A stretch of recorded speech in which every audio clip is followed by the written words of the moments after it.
We were told they were warriors. We were told they were violent, vicious, right? Primitive, warlike, okay.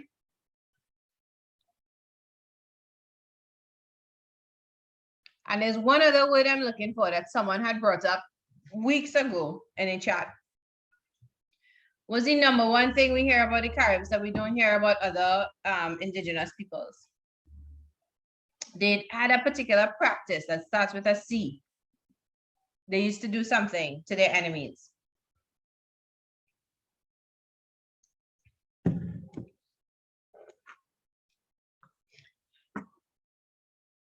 Right, they were cannibals. Yes. Somebody said cook. Okay, that's a general idea. Yes. All right. So we do have a preconception of what Kananago society was like, thanks to people like Columbus and the Europeans, because it was in their interest to sell a certain version of the Kananago society, right? All right, so we said too that the Kananago were previously known as the Caribs, because that is what the Europeans called them when they got here, but they call themselves the Kalinagos. All right, now let's begin. We're going to start with just an overview of from a transition going. No. All right, I had a nice little transition here to make the points come in one by one so it wouldn't be overwhelming, but it disappeared. Anyhow, all right, so let's make this a little bigger so everybody can see it.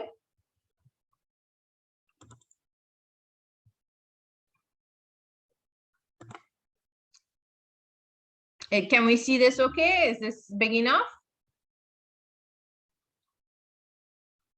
If it's too small for anybody, let me know, right?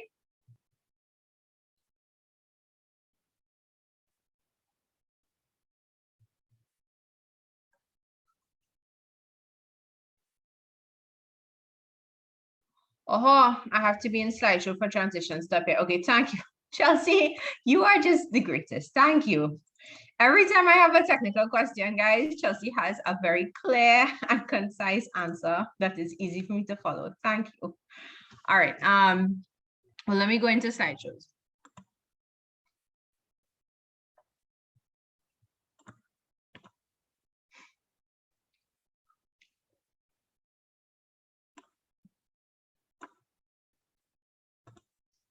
Which for some reason, oh, here we go. Right. Okay, so we're looking at the society in general, right? So we're going through point by point.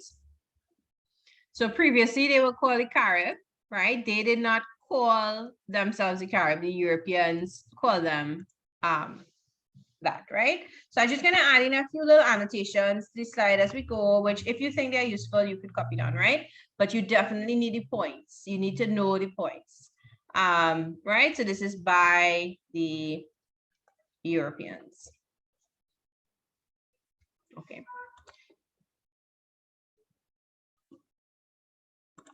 Next thing of note, they are more warlike than the Canoes, and they push the Canoes northward, right? So what that means is, picture the Caribbean islands, the arc of Caribbean islands coming down on the map. So that's this way. So this is Jamaica, let's say Hispaniola. I know they're not supposed to be in line. And then we have a little arc of islands coming down on the map. And we have Barbados out here, right? And we have Trinidad over here, right? And Tobago. And then the other Lesser Antilles in between. So the Tainos originally settled here.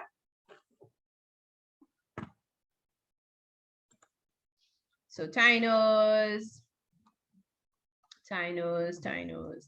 right?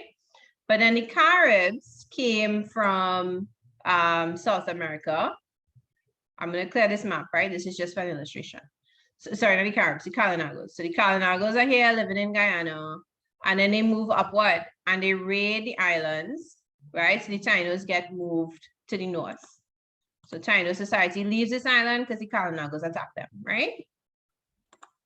And here the Kalinagos settle there. And then they might decide they want to raid another island, and they might raid this one, right? and then the Canoes will be moved further to the northern island, right? Okay, I erased put back Kalinagos here.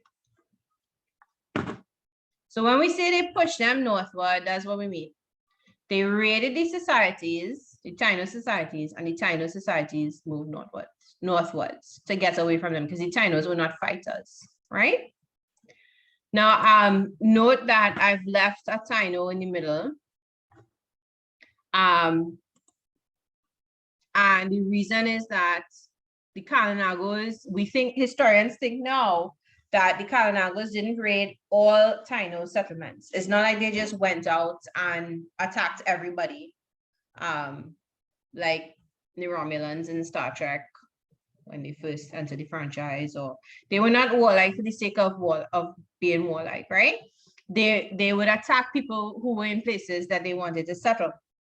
So they did keep some trade relationships with some Taino communities, which is something historians believe now, but in the past, it was not explained that way, right? All right, so I'm gonna erase my little sketch. I just want to make sure that we understand what I meant by pushed northward, right? So Kalinagos would attack and the Tainos would move northwards to get away from them rather than fighting back, because they were not a warlike people, the Tainos, but the Kalinagos were more warlike, right? All right, anybody unclear about that, or you need me to repeat anything, let me know.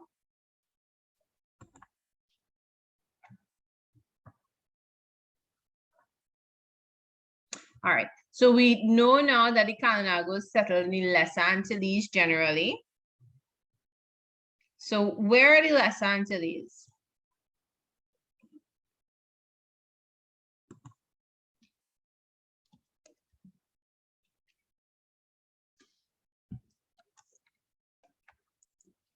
What are some of the islands in the Lesser Antilles?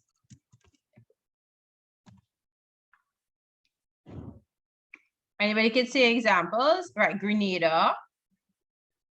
Is Trinidad a Greater Antilles or Lesser Antilles?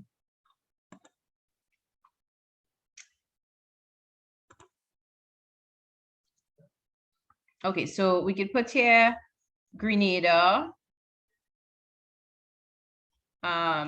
St. Kitts, St. Vincent, Trinidad, you could put Trinidad, right?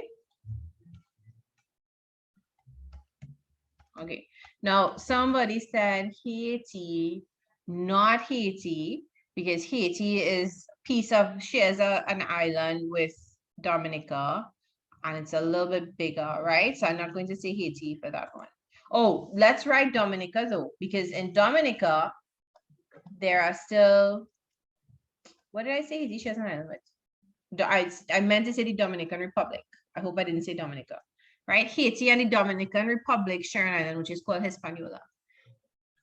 But the island of Dominica, which is one of the Lesser Antilles, still has a settlement of Kalinagos of about 5,000 people, right? Because that's just the number that survived. Right, Antigua and Barbuda, you're saying St. Lucia. Okay, so not Jamaica, not Puerto Rico, not Cuba. Those are Greater Antilles, those are bigger, right? All right. And yes, you all know that Trinidad is Lesser Antilles. Okay, great. Now, not Barbados, right? Because I suppose if you picture the map, Barbados is off to the right-hand side. It's off to the east of the other islands, and the ocean currents and whatnot would have made it a little difficult for them to get there with their canoes. And it was a flat, Barbados is pretty flat. So because Barbados is flat, they would have nowhere to defend in case of an attack. So they would not have chosen Barbados, right? So for various reasons, they didn't settle in Barbados. They did come from Guyana, but the Kalinagos who remained in Guyana had some differences in terms of languages from the Caribs, the Kalinagos, sorry, who settled in the Caribbean, right? So they moved up through Guyana. Belize, I'm not sure we would include Belize in this current, as a place where Kalinago culture survived. but I could double check. Perhaps it is, and I just missed it in the book. All right, next point. So they are organized for war, right? And there are a few points under this. So the first thing is they have weapons ready to fight. And what are the weapons they have? They have fire, arrows that they could tip with fire, and arrows that they tip with poison, right? They have a club that they will put pieces of flint into. So flint is like a sharp stone when you break it up into pieces, right? Yeah, Guadeloupe is another example of a lesson today where the car would have settled, right? So for the club, it would have looked something like this. So this is the club, right? And here's the person holding the club. And the flint would stick out like spikes, right?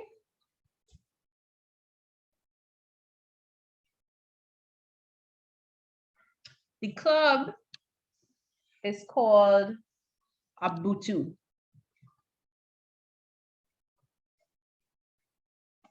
Right? So their society is organized for war. They have weapons that they are trained to use, that they produce, develop, have ready in case they have to fight, right? All right, next point. Okay, so adding to this point, the social order itself is influenced by the fact that they are a warrior society, right? So they have chiefs who inherit their position, just like remember the Mayans, and also the Taínos, right? They have a noble class and they have priests, right? And part of the jobs of these people is to prepare for war, get people ready, get soldiers ready to go on raids. All right, so within a village, you have a village commander, and the village commander also has a lieutenant. So that's like his second in command to help him when they are preparing to go to battle or go on a raid, right? Now, Kalinagos are also famous for their canoes, right? So because that's how they would get from island to island to do their raids. Each canoe had a captain. So it's not just one person in a canoe, it's different people rowing, right? So there's a captain in each one, and then you have a commander for all of them. And you could imagine this is necessary if they need to plan maneuvers where they attack at night, or where they sneak up on people, or where they separate into different groups and flank the enemy or whomever they're trying to attack and so on. So you could see from this, from all these different positions, that this is a society that organized itself in case it had to go out and raid or do battle. So they had positions like a captain, a commander, a lieutenant, a village commander. So this is commander of the canoes, and you had village commander. And then these people might have inherited their position. You have a noble class, and you have priests, right? So these positions will tell others what to do when the society is going to war, right? All right, so the society actively tried to have sons because sons could be raised into male warriors, right? So besides, Kalinagos having sons with other Kalinagos, when they raided, let's say they raid a Taino society, they would kill the men, but they would keep the women as slaves, right? And they would try to have as many sons as they could with these women, right? So they would so they would rape. This is a very unpleasant fact, but they would rape their captives in order to try and produce more sons, right?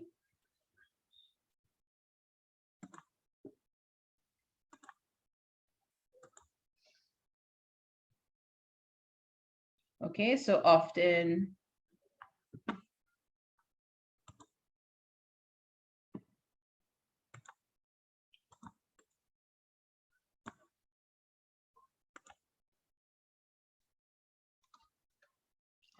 with, so I'm adding this in here, captive Taino woman, right?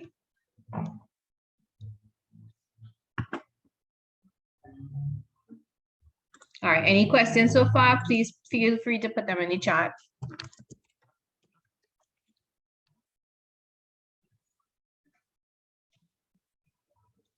right, next point. The boys in the tribe or tribes or village, right? In order to become a warrior, they had to have an initiation. They had to undergo an initiation to prove that they were strong enough, right? So they would fast to make them weak physically, right? So this is the initiation process we're talking about, right? Fasting, and then they would be scarred. So people in the tribe would cut them, right? So they would undergo a scarring process, right? And if they could handle this without flinching, if they could bear the pain, then they were accepted as warriors. So if they could bear the pain without, so flinching is like somebody coming to hit you and instinctively you just jerk away, or you make a sound or something to show pain or fear. Sometimes it's just a reflex. It's not pain or fear. This is an F, right? Not an S. So if they could bear pain without flinching, then they were accepted as warriors. Right? So again, the whole society, their rituals, their social class, the activities that they engage in is about making the society ready in case they have to do battle. All right, I think I have one more point here on this list. Change was to were. Where are we? Where you seeing it was? Here, by was an initiation process, that one.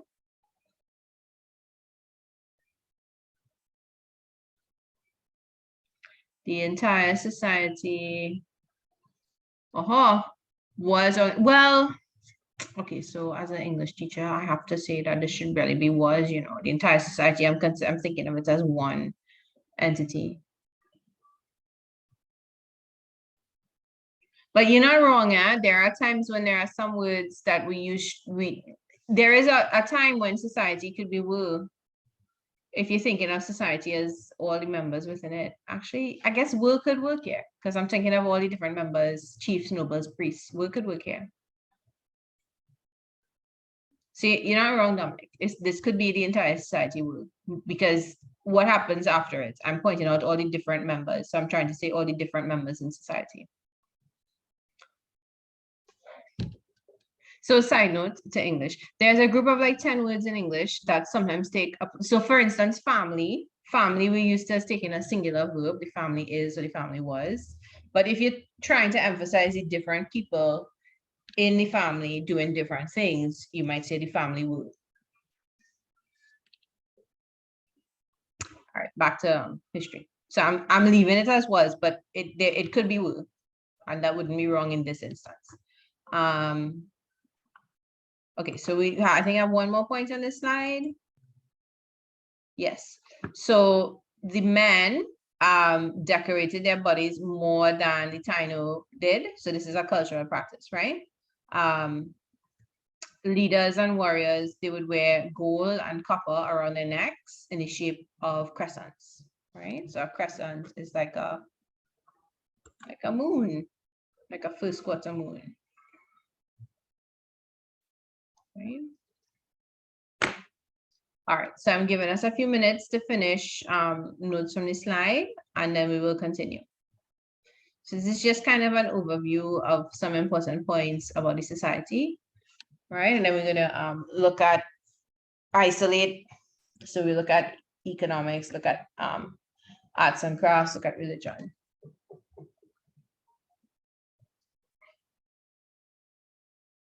Have sons. Okay, so this word is often. So the society actively sought to have sons, often with captive tiny women. So they would capture, what they did there is they would capture tiny women, they would kill the men from the tiny society, and they would keep the women, sorry, and they would use them as slaves within the society, and they would try to produce sons. They would want to produce sons to help them with their war and so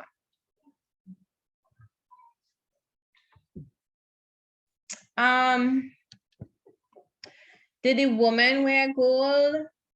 Not in the same way that the men wore gold. The society as a whole didn't have a lot of gold, right? The gold that they got would have come from the mainland. Like Kalinagos who lived in Guyana, they might find gold there, or as part of trade, they might come trade with the other Kalinagos living on the Les Antilles, and they would bring gold, right? So it's not like the islands had gold for people to mine and use for however they wanted. So really, it was predominantly the men who might ornament themselves with gold.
All right, so a question is being asked, what age did they have the initiation, the boys?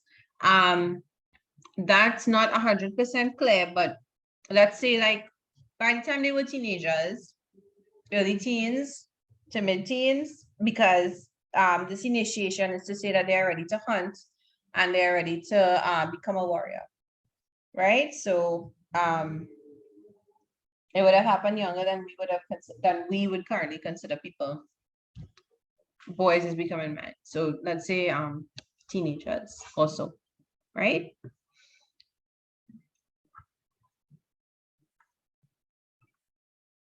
Also, besides the gold and the copper that they wore around their necks, they also used fish bone to create ornaments. They had piercings.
All right, so the majority of the men in the Kananago society would have been warriors, but there would have been some priests, some who acted as in kind of political roles, nobles, chiefs, commanders who may not have gone, village commanders, that is, right? Not warrior commanders who may not have gone to fight.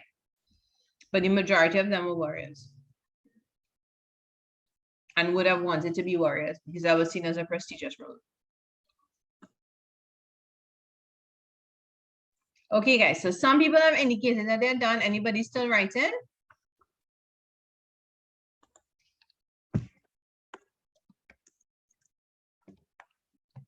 Okay, go ahead. Let's give 2 more minutes for this, please, if we can.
All right, guys, how we going? Anybody need more time?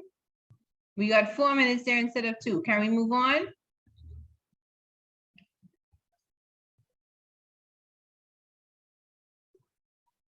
All right, so I'm counting to 10. Take a screenshot if you need to. Or plan to come back to the recording, right? Counting to 10.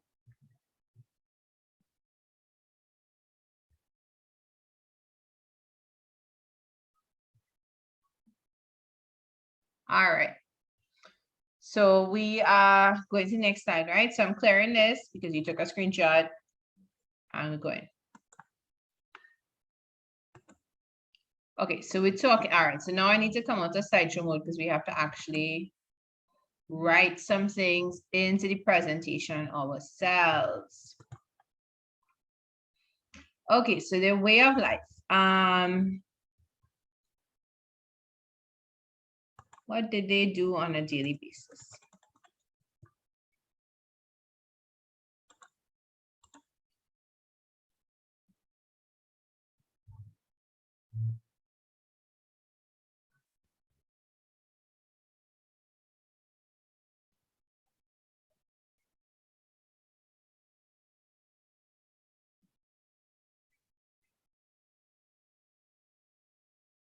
All right, so the Kananagos engaged in both raiding and trading.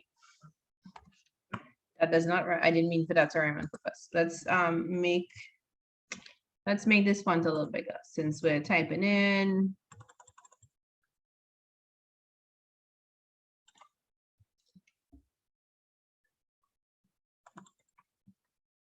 All right, now it should be much easier to see.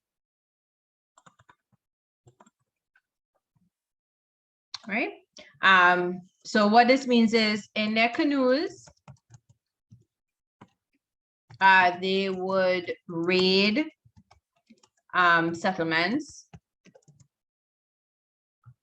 for, let's see, goods, because remember it's really Taínos they're raiding. So what do the Taínos have again?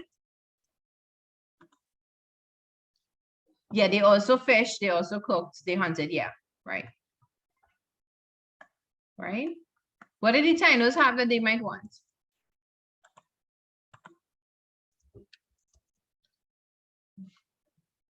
Yeah, okay, yes, woman, to bear your sons. But they also may have had some agricultural goods, cloth, as well as women. Let me make sure we don't call this woman a good. Right? Right? The raids may also have been because they wanted the land.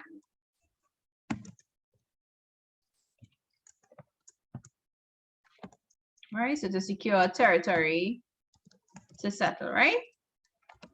All right. They also traded with some Taino societies, so that's important for us to remember, right? So Kalinagos did some traded to an extent, traded with some Taino societies, right? Also, as some of you have pointed out, they hunted and fished to supplement their food, right?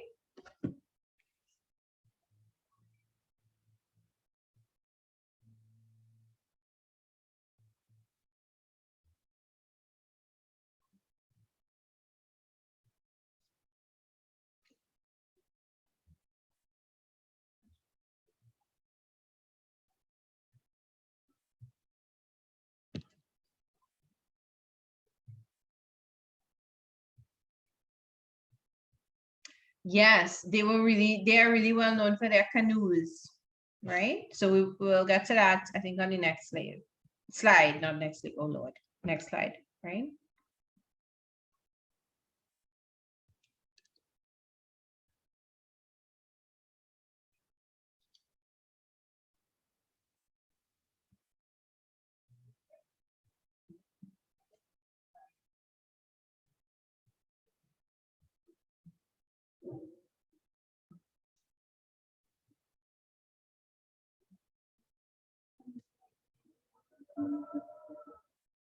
All right, so now they also lived in villages, right? So we may also want to note that.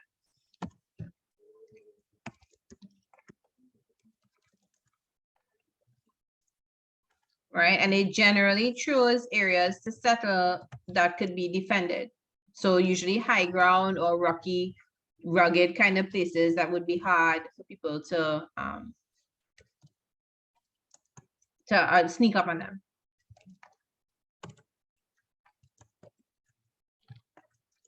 Right, so again, this is why they didn't, one of the reasons they did not settle in Barbados.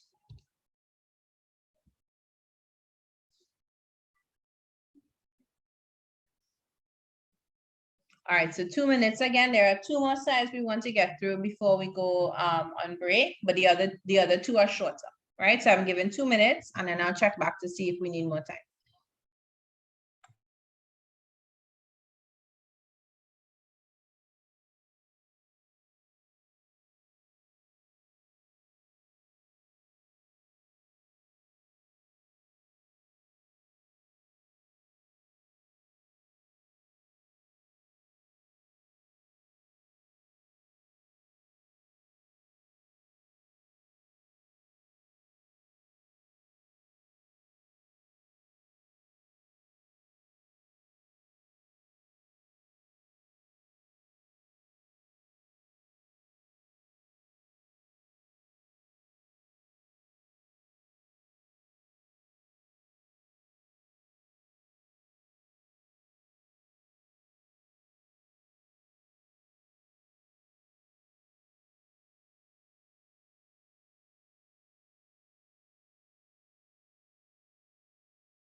All right, anybody need more time?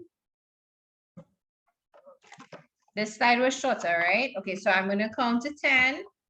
Okay, 1 minute, give 1 minute. 1 minute, then we have to, you need to screenshot, right?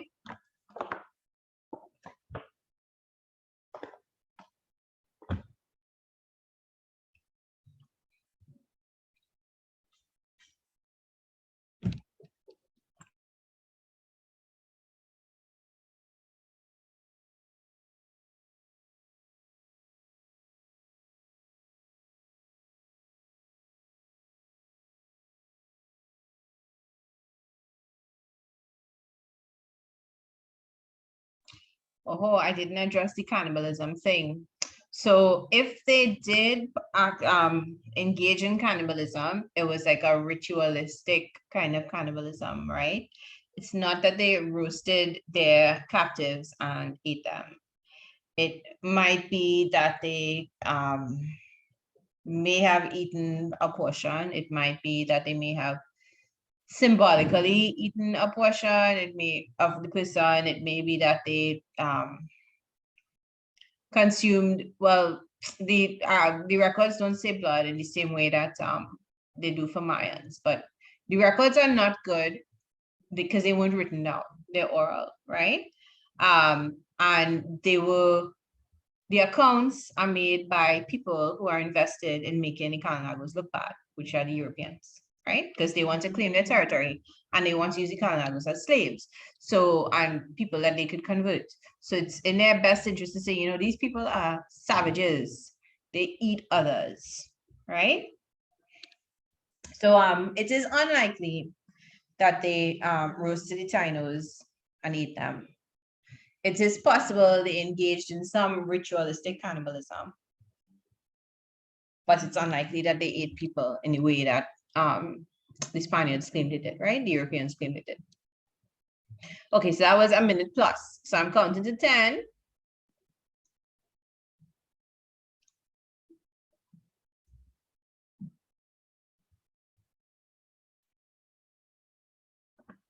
Okay, and we're going to the next one, right?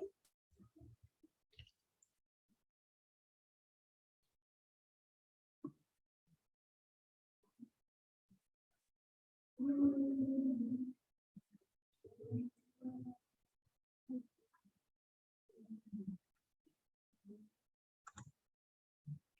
right, so Kananago skills and crafts. So two in particular, we want to talk about pottery. Right, and so their pottery is decorated with images from nature. So they did create vessels, you know, from clay.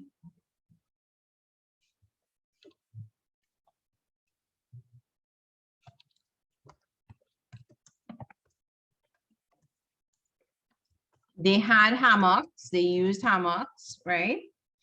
That they, well, created as well. They created ornaments from fishbone, gold and copper to a lesser extent, right?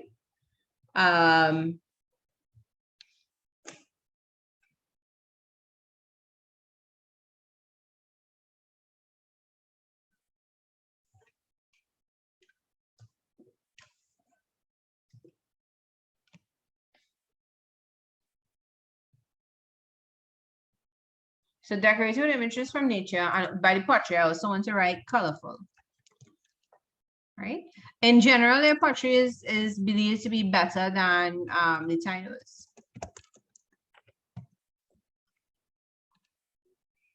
Right? Stronger, thicker, more sturdier as pottery goes, right?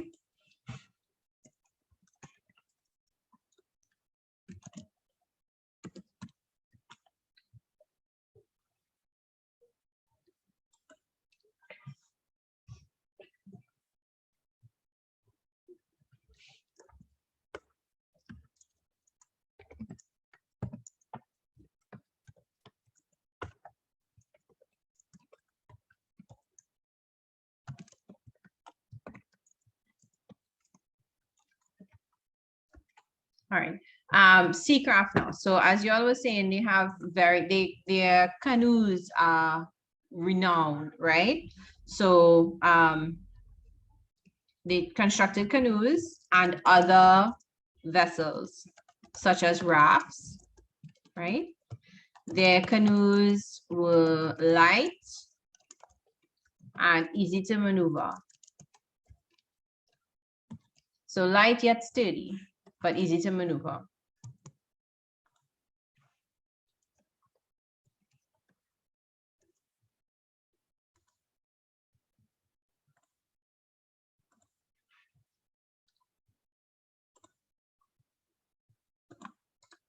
Okay, how am I misspelling maneuver? What is going on? Right. All right. Very easy to maneuver. They could seat more than one. They could seat many at once, right? Because remember, they are going on a trip to raid an island.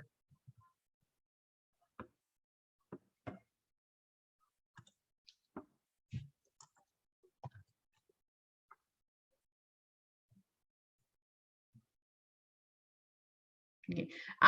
This is the last week of summer classes, but we have one more this coming Monday. I remember that. For those of you who are available, we got an extra Monday in.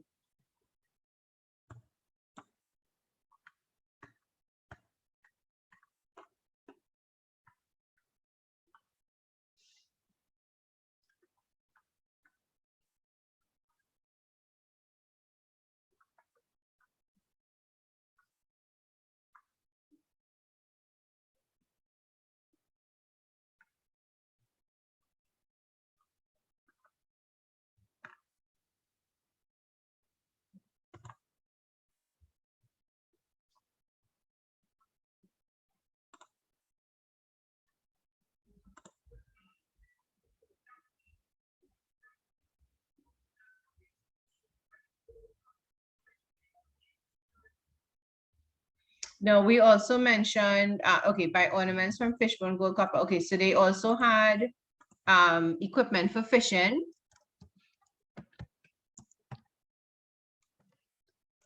Such as nets that they made. right?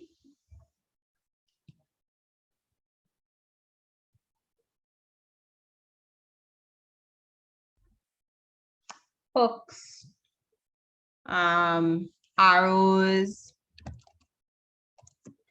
and they had a special type of poison bark that they would throw into the water to stun the fish, like tree bark. Right, so they were really kind of ingenious with fishing.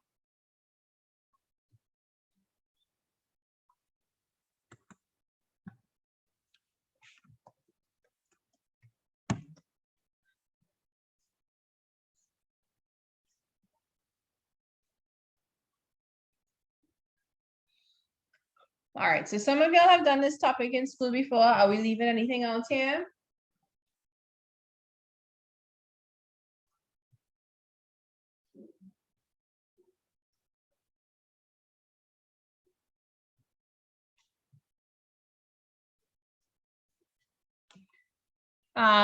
Just to go back to the rafts for a minute. Oh yes, jewelry out of shells. Well, let me just put my ornaments from fish bone, gold, and copper. Let me put shells here. Right? Right. Well, I know I'm asking if there's any skill or craft that we're leaving out for the Kalinagos. I think we could add a little bit about the canoes.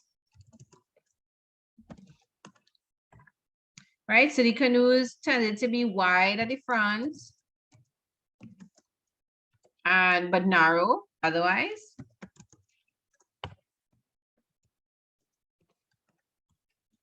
So that helped them with stability, right? They could be tied together with a kind of a shelter overhead, right? For longer journeys. And they were used not just for raids, but also for trade, right?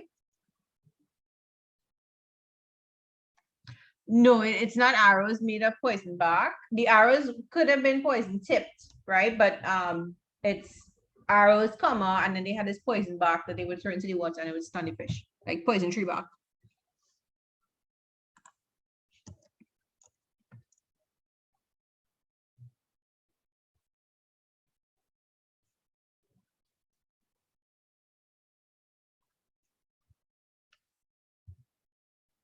Right, so they were used for raids and trading, right?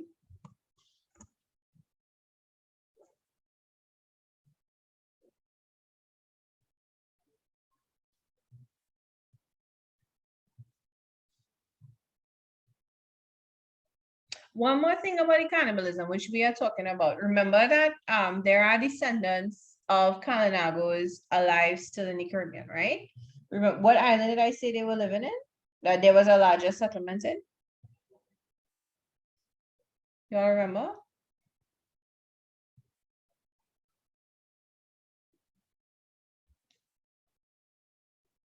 Okay, so you should be telling me, right, Dominica, good, Dominica, right? So they deny, the descendants of the Kalinagos say that they did not engage in cannibalism, right? Also, one reason they may have needed Taino women is because when the Kalinagos moved north to settle, it was the men who moved, not Kalinago women. It was the men who moved to raid and settle the islands. And so they took Taino women as prisoners to help perpetuate the tribe. Okay, let's finish your note. You can finish your note and we can take a break. So I think this is short enough that by 12:30, you should be done. And you can take a break for 5 minutes. And we'll come back at 12:35. And then we will talk about what they believe religious-wise, their religion and their spiritual beliefs. And then we will start the Europeans, right? So any questions, you could put them in the chat. But let's say we'll take a break until 12:35. But at 12:30, I'm going to change the slide, right?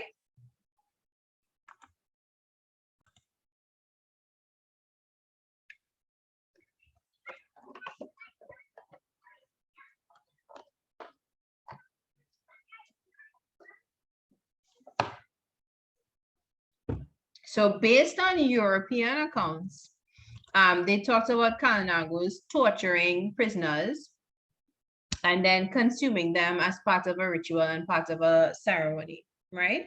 Well, consuming parts of the ritual, parts of the tortured captive, right?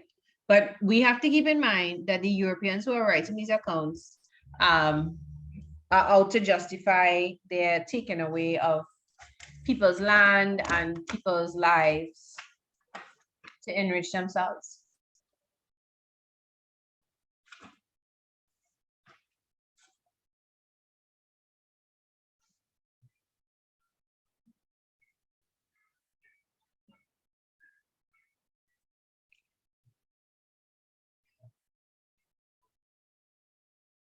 All right, so to add to this, similar to the Taínos, Kalinagos believed in nature spirits.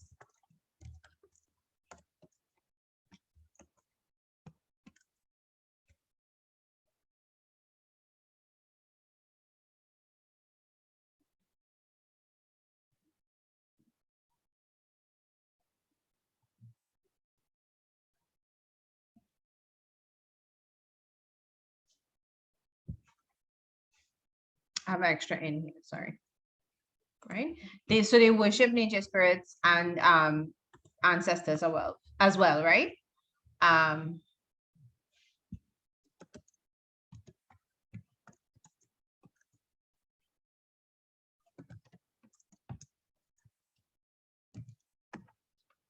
Right? Now they also had a belief in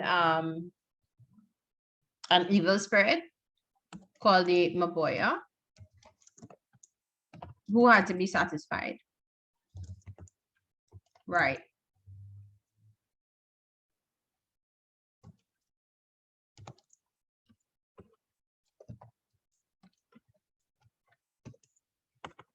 So it's a little bit different from Italian, but you could see some similarities.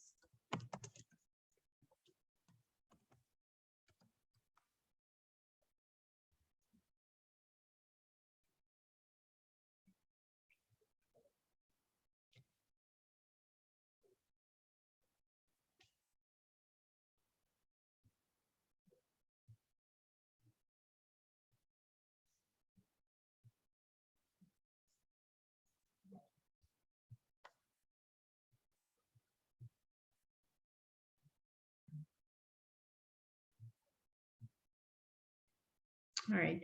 And last thing, the priests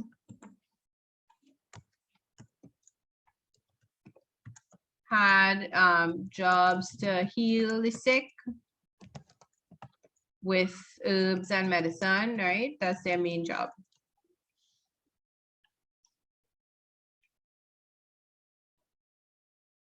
Well, and also with magic, right?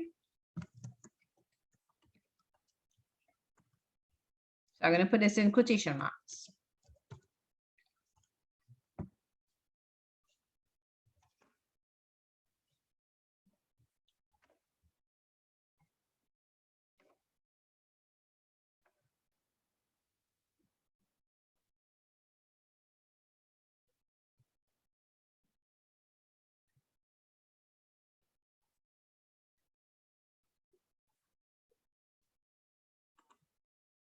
So if the sickness is physical, or if the sickness is something spiritual that the priest has to perform rituals to get rid of, you know, he would do that too. Something caused by a bad spirit, he would do that too, right?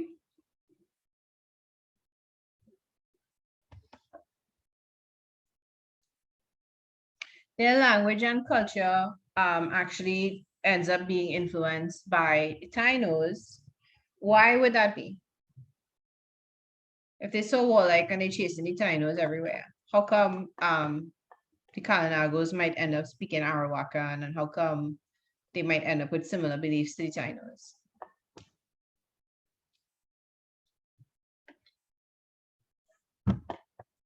Who were they taking captive when they read? They're taking the woman of Taino society captive, right? right? And the women are now becoming part of Carib society. So the women and the women are the ones talking to each other, and the men have to learn Arawakan to communicate with them. Well, probably a little bit of both, right? They have to learn each other's language. But what language is the child going to learn? The child is going to learn Arawakan, right?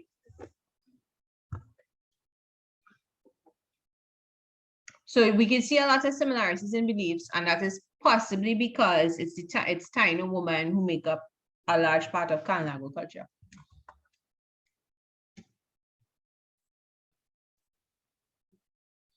Okay, so let's just finish this up, and then we're ready to start a slightly different topic, not slightly, vastly different topic, the other side of this topic, which is the Europeans.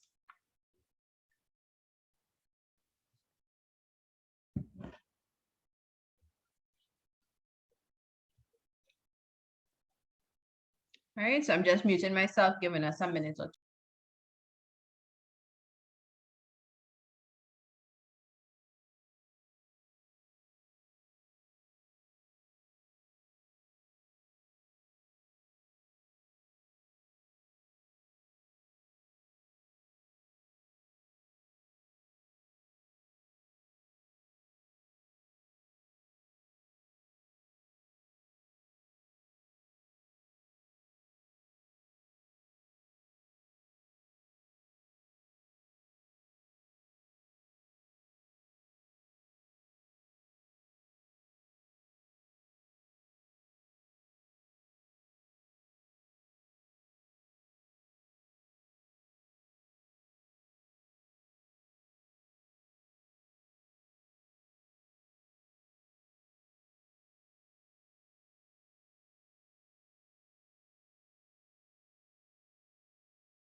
All right, let me just say back one little thing about the language, because I think I mentioned this, but I didn't have you write it down. Think about again how the Kananago come into the Caribbean. They come up through Guyana, like everybody else. They came down through North America, through Central America, into South America. They are in Guyana, probably other areas besides of it too, right? French Guyana, Venezuela, whatnot. But we are going to use Guyana because Guyana has the Orinoco flowing through it to the ocean. So they come through Guyana, they go north, and they decide, okay, well, we're going to settle some islands. So they go to the islands, they go to Trinidad, for example. But it's the men who are going, it's not women. So they go to Trinidad, they raid the tiny settlements, they capture tiny women, they force them to have children and basically start families with them, right? So they come speaking their language. They come speaking Kalinago, the men speak it around amongst themselves, right? The Kalinago language. But the China women now, over the next couple of centuries before Columbus comes, will be part of the culture of the Carib society settled in the Lesser Antilles. So when Columbus and the Europeans arrive, the language that they're hearing them speak is Arawakan most of the time. Now, Columbus and the Europeans are not any great set of linguists, and they already think these people are savages, so they're not really attuned to differences. They will lump everybody together at first. And it's only later on people realize, oh, okay, there were Caribs and Arawaks. No, they call themselves Canoes and Kalinagos. And wait, the reason they mix it up is because it sounded like they were all speaking the same language. They thought they were one people, and so on, right? So I didn't write this down because I don't think you'll need it for a question, but I hope this helps like our general understanding of why that happens. The Kalinagos come with their own language, but what the Europeans really hear a lot spoken is the language of the Taínos.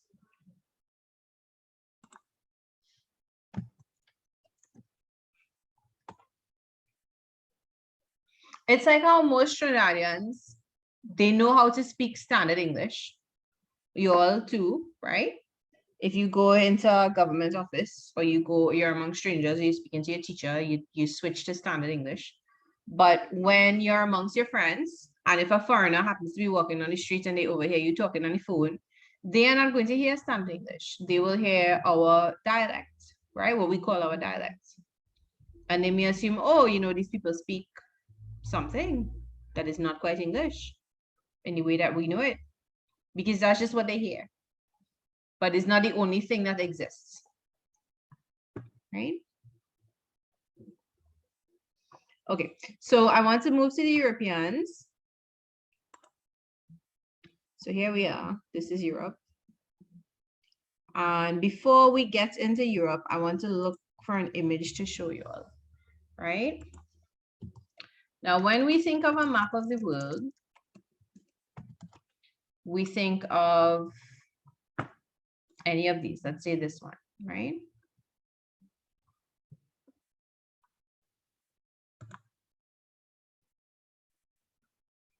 This is pretty familiar to everybody. We could see North America, South America, the Caribbean. We could see Africa, we could see Europe, we could see Russia, China, India, Australia, Indonesia, right? So this is what we think the world looks like now. And we also understand that, wait a minute, the world is round. It's not flat. Well, most of us do, I hope, right? In the 15th century, which is 1492 and thereabouts, the map is different because they have not discovered all of the territories in the world as yet. And they're not quite sure that the world is round. So it's represented differently. Some of them suspect the world might be round. But not everybody believes that the world is round. They think if they sail too far, they will fall off the edge.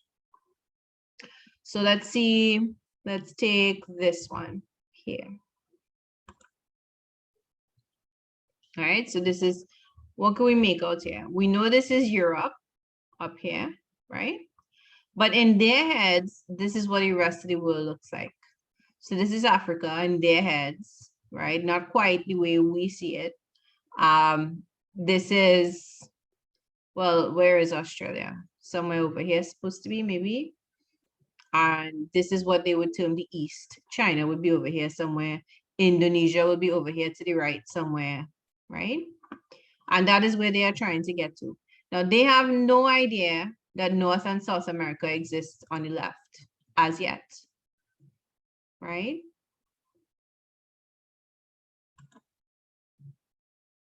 Yeah. So they're not clear as yet, right? What is happening to their west. So they since Columbus believes, let me go back to this map. So since Columbus believes that the world is round, he thinks that since he doesn't know about North and South America, right? He thinks if he sails left, so if he goes west, let me use the pen to show us, right? So they believe that this is Europe here, right? This is the world, Europe, Africa, the East. So they think it's one landmass, right? And they think, because they now started to think the world is round, they think, okay, well, if I go this direction, I will eventually come around to the east, right? But what do we know will happen? He won't come around to the east. What will happen? He will bounce us up. He will bounce up North America and South America and the Caribbean, right? So just for us to have that in our minds, kind of, that their vision of the world is not complete. They now begin to think that the world is round. So they believe, because they don't know about South America and North America, they think, hey, if I sail to the west, if I sail left, I will eventually get to Asia and the east. Why did they want to go to the east again?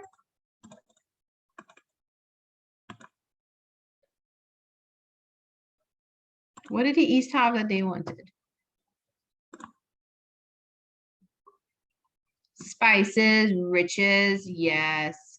A lot of things they want to consume. Sugar, textiles that they want. By the end of the 15th century, some people are beginning to think the world is round. But the early parts of the 15th century, people thought that the world was flat, right? Okay, yeah. All right, so let's start. So when we talk about Europe for this presentation, right, we are interested for the sake of the Caribbean. All of this is Europe, as you know, but we are interested in Spain. So I'm going to highlight Spain is our main interest to start with.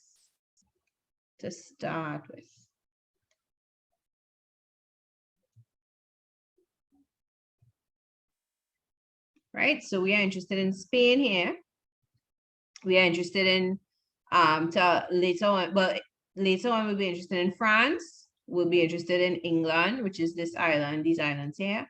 And the Dutch. Where are the Dutch? Can you all see the Netherlands? Or is the map not showing it? Right? And we will be also interested in, to a lesser extent, Portugal, right? So for right now, the main thing is Spain. And then from France, the French, the English, the Dutch, in that order. The English, the French, the Dutch in that order. Right? So we want to hear about Spain, then we will go to England, France, the Netherlands, which is the Dutch, right?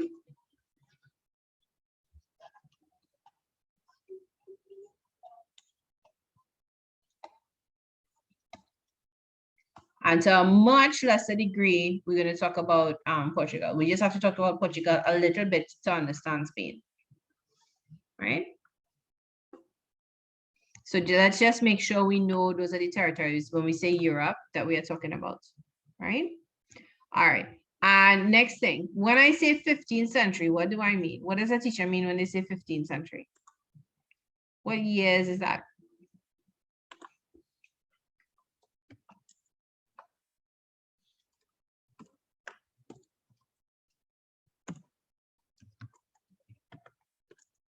The 1400s.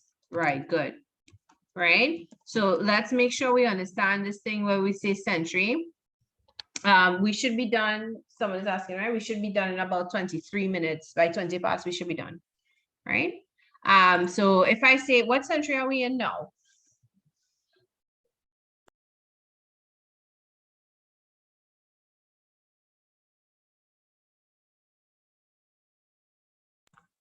Yeah, we're in the 21st century because you say the century based on when you round up the hundreds. When the 100 will complete, when the 100 years will complete, there's 21st century.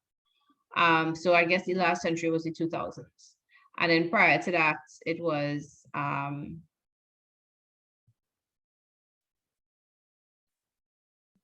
sorry, not the 2000s. What am I saying? Before the 21st century would have been the what? No, what century would have come before? It would have been the 20th. This is what happens. I think I might be sleep deprived. Oops, come back here. Right, so before the 21st was the 28th, and before that, the 19th, and before that, the 18th. So I just make sure everybody is clear on this, right? The 1400s is really the 15th century. Because when the 1400s are completed, we will have completed 1500 years of history. So it will be the 15th century that we're living in. The 1500s will be the 16th century, and so on, right? If anybody is confused about that, please message me so we can go over it, right? Because there's a lot of, all of history classes this century and that century, and we want to make sure we know what the years are, right? Okay. And one last little rhyme that you all would have met before about Christopher Columbus. The word under France here is Spain. By where my cursor is Spain. And then to the left of Spain is Portugal. Oh, you mean here? The Netherlands. Sorry, the one that I wrote, the Netherlands. All right. Okay, so what I want you to remember for now about the centuries is when I say 15th century, I mean the 1400s. Like 1401 to 1499 is the 15th century.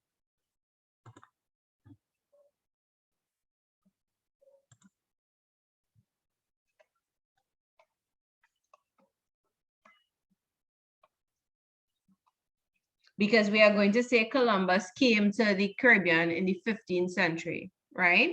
And what we mean is in this time span here. And you might know a little rhyme in 1492. Anybody knows the rest of that?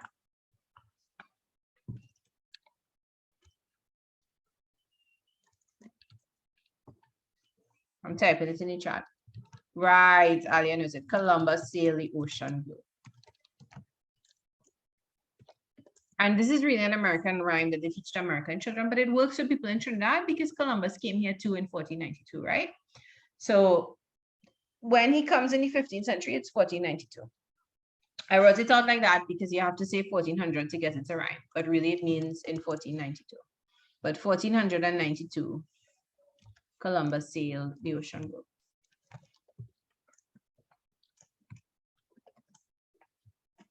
All right. So I can clear out the screen.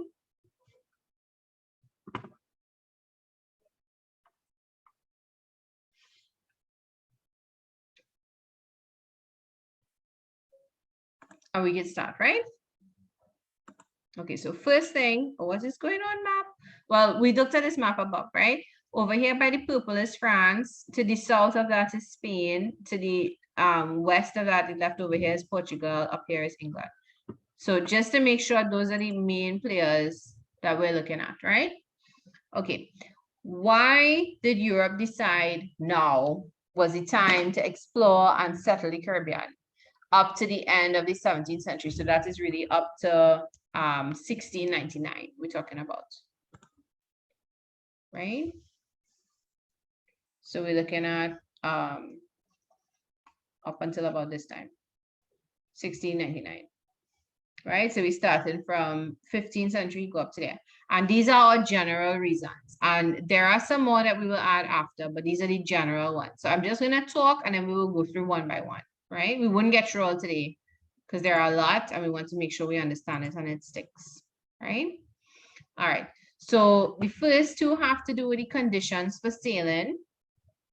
There was a wind system that would take them into the Caribbean. Those are the trade winds, and I'll show you a picture of what it would look like in a little bit. It would take them into the Caribbean. It would blow them to the west, right? And then it would take them back out to the Caribbean. It would blow them back to the east if they caught the right wind. Now we know the cardinal points, I hope, right?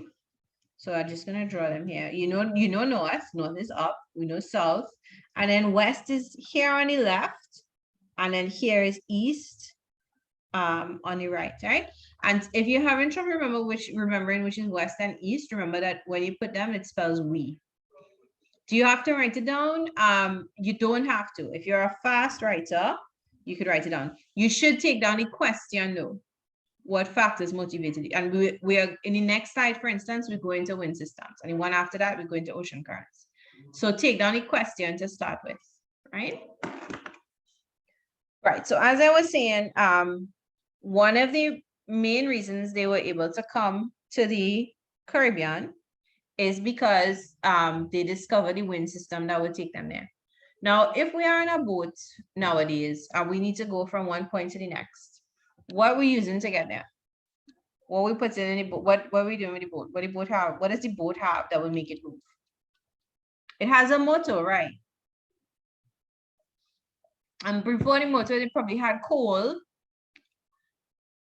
But in the 15th century, they don't have that. They need winds and sails, right? So they discovered the wind system. So that was one reason they could come to the Caribbean and then find their way back home, right? The next thing they had was a discovery of the ocean currents. The current too would carry them to the Caribbean, and it would also take them back to Europe. So this was another reason they could come to the Caribbean, right? If they didn't have a wind system that would take them there, and if they didn't have ocean currents that would take them there, they probably would have had to stay at home at least for another couple hundred years till somebody invented a steam engine, right? All right, next thing, technology. So not the technology we think of, but technology for their day and age made sailing a lot more, a lot less about chance. And where you happen to end up, you happen to end up. Anybody ever watch the show Vikings?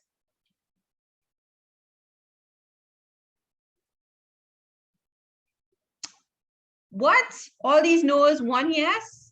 All right, well, I'm not suggesting you go watch it because it's kind of violent. But there are some, I mean, the Vikings, a lot of the episodes is about, a lot of the larger stories is about, someone is saying that it's not for kids. That's true. However, in my experience, on whether or not a show is for kids, they watch it anyway. One of these largest storylines is them leaving where they are from and trying to find new land to settle. Well, and to also to raid and pillage and come back home with riches, right? So they, a couple of times they come upon territories by chance. But what I'm getting at is the Europeans now are coming upon territories with the help of their technology, right? They could estimate where they are in terms of lines of latitude. They could estimate how far they've traveled, what time it is. So it's making sailing a lot more feasible. Okay, trade, they're motivated by trade. They want to get to those spices and the coffee and the sugar and the textiles and the ivory and all those goodies, right? Religion, they want to convert people. They want to convert the heathen masses in the world. They want to do this for the Roman Catholic Church and for God, and that's their duty, right? And then national rivalry. They want to be better than, Spain wants to be better than Portugal. Portugal wants to be better than Spain. England wants a piece of the action. They all want to be the best, right? All right, so now let's go into these in more detail. And we have a couple others besides these. People were caffeine addicts back then as well. Yes, they were. We have a couple of others besides these, like, for instance, they want to get wealth. They're looking for mineral wealth, and so on. But we'll get to that, right? All right, so the first thing, oops. All right, you still don't need to write. You just need to look, right? I'll tell you when you need to write, right? The wind system and ocean currents, the wind systems and ocean currents made it possible. So I've combined the two things. So this first map is the wind systems. So you can see the yellow winds might take them. So if they get to Altus, they row, they get to where the yellow is, and then the winds will blow them to the Caribbean, right? And then when they're ready to go back home, they could make their way up to the coast of North America, and the wind will blow them back, right? So that's one thing. This is the wind system. This is what it looks like. This is the general pattern of wind. You could go, if you Google wind systems, you'll find a number of them all across the globe. Let's look at the ocean currents. So here are some pictures of the ocean currents, right? So the ocean currents could help propel a ship into the Caribbean. When, if Europe catches an ocean current, like let's say here, right? It can move along to the Caribbean, and then when it's time to go back, it could catch an ocean current back, and then another one this way to help it get back to Europe, right? So they became knowledgeable about these things, and as a result, it helped them get to the Caribbean, right? This is a map of the both of them working together, but it's a little hard to see. So let's just go to the point, right? So this you need to write down. The trade wind system allowed Europeans to explore the Americas from the late 1400s, right? So it's like 1492 and so on, right? The currents would take ships into the Caribbean and also the Caribbean, right? And the names of the currents, the North Equatorial Current and the South Equatorial Current. And they flow from the east to the west. They would allow ships to move in and out of the Caribbean, right? And for your viewing pleasure below, you have a little ghost ship on a beach. Okay, any questions about that one? Let me know, otherwise you could go ahead and take down this point and I'll just be quiet to give you time to do that.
Why is the ship blue? I did say it was a ghost ship, right?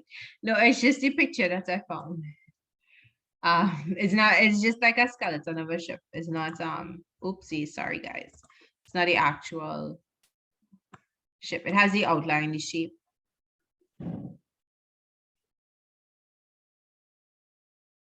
Are you seeing another tropical wave is supposed to hit us tomorrow and last until Wednesday?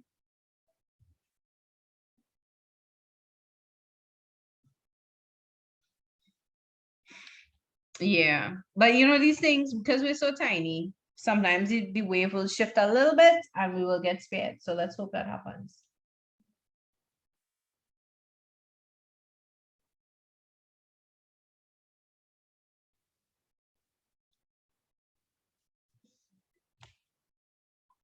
Time to buy Crixwell.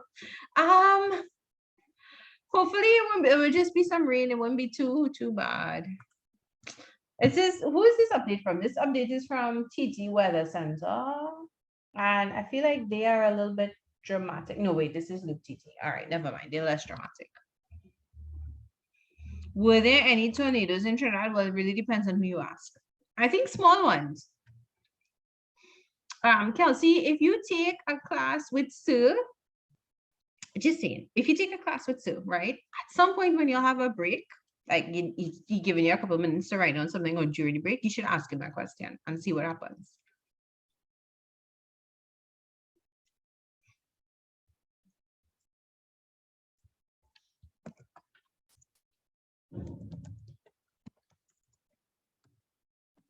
He'll probably tell you about a time where he swears he saw a tornado come in and he won in neighborhood chat and everybody ignored him because nobody believes tornadoes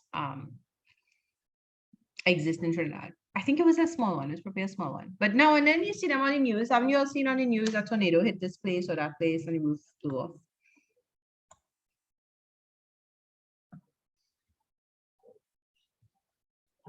All right, can we move on? We had enough time to write down the point from the slide. Yeah. The heat is hopefully a sign that rain is coming. Hopefully, to cool things down. All right, so we're going to the next one, right? Okay, so again, we're looking at some pictures. We will discuss the picture. And then afterwards, you'll get a chance to make the notes. Okay, so do we know what this one is? This one here. This is the easy one. The one in the middle and the top. That's the compass, right? And it shows the cardinal point. So what do you use it for? You use it for to know where north is. So if you know where north is, you could have an idea of the direction you are going in, right?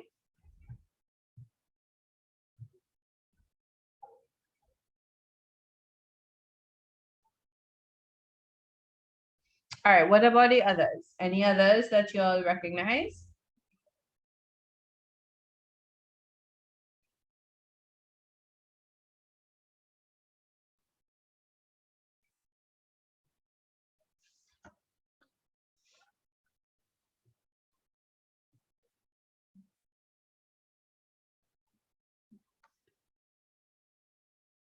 The sundial, which one is the sundial? This one at the bottom, right? So this will give you an idea of the time,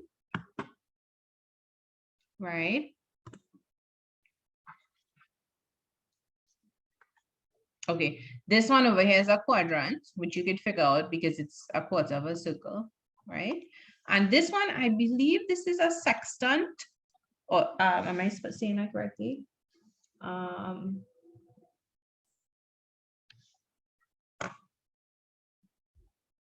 Yeah.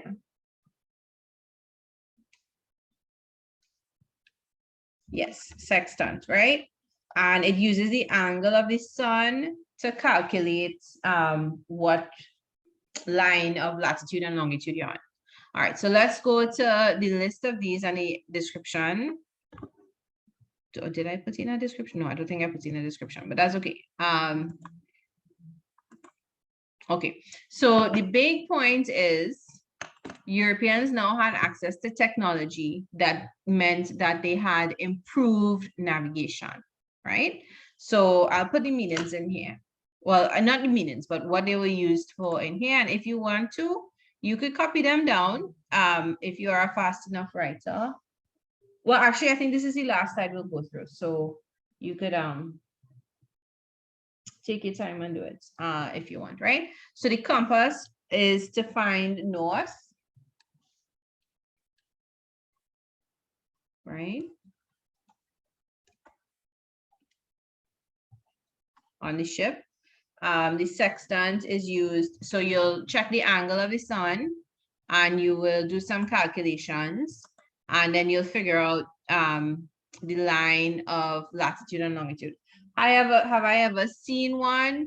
Well, funny you should say that. Netflix has a movie called Persuasion that I just watched, and at the end of the movie, one of the characters is using one to estimate something. I don't know what's it called. All right, so to estimate, oops.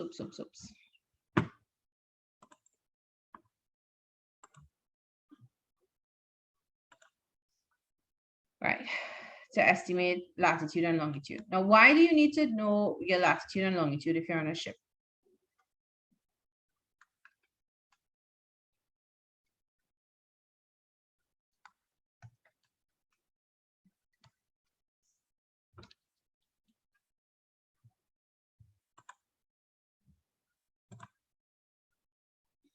Yes, so to know the direction you're going in and to know, so you wouldn't get lost.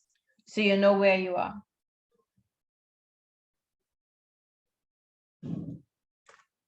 All right, so let me just, the quadrant is the next one.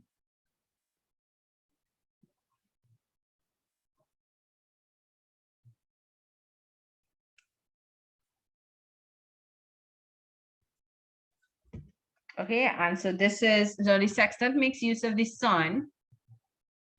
The quadrant makes use of things in the sky like stars and planets, right? So to estimate, just as with the sextant, the latitude,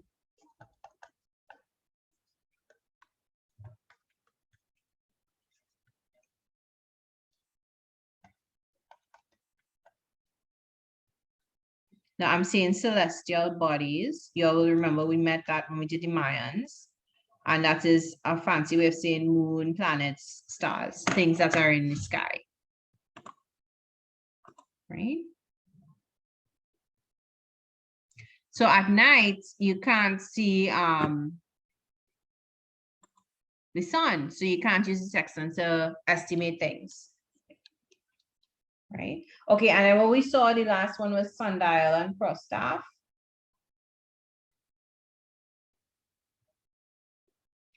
Anybody knows what we use that one for?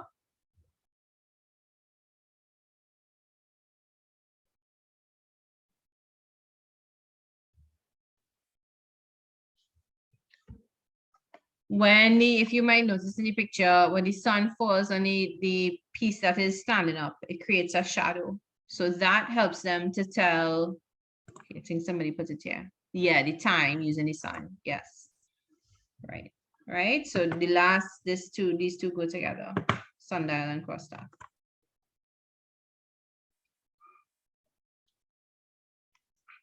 Right. Estimate time.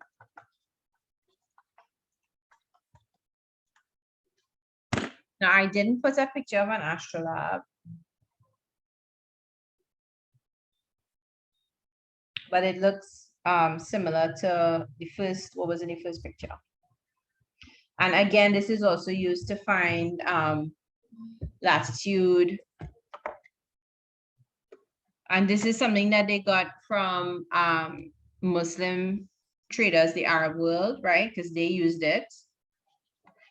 And the Europeans got it from them, right?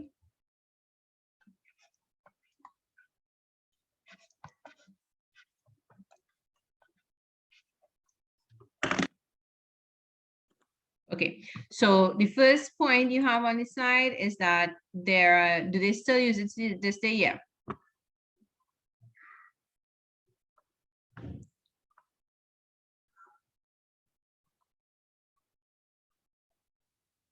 Yeah, she could tell it, you could tell the time of the sun based on the shadow and where the shadow falls, right? All right. So the first point here has to do with the tools to help with navigation, right? To help you know where you were going so you wouldn't get lost. Because what's the danger if you get lost? Remember, they think that there's no North America, South America. So it's just ocean. So if they sail in the ocean and it's too far a distance, they will run out of provisions and die. Right? So that's why it's important for them to have tools of navigation to know when they need to turn back, how far they've gone, can they last the return journey, right? And then the next point, another point about technology is now that ships are stronger, they could carry more goods. They could carry more goods to survive for longer distances, and they could carry more goods for trade, right? So it will make the journey and the investment worth it because they'll be able to bring back more goods. And obviously, too, the ship is more likely to survive. All right. So it's 1:23, and I said I would let you go at 1:20. So we're just taking the notes off of this slide, and we will continue with this next week. We will not finish the whole topic in detail, but we will finish the core parts of it, right? So if you have any questions, you could ask them. And if not, feel free, you could go ahead once you're done with the notes, and I'll see you all next week, right?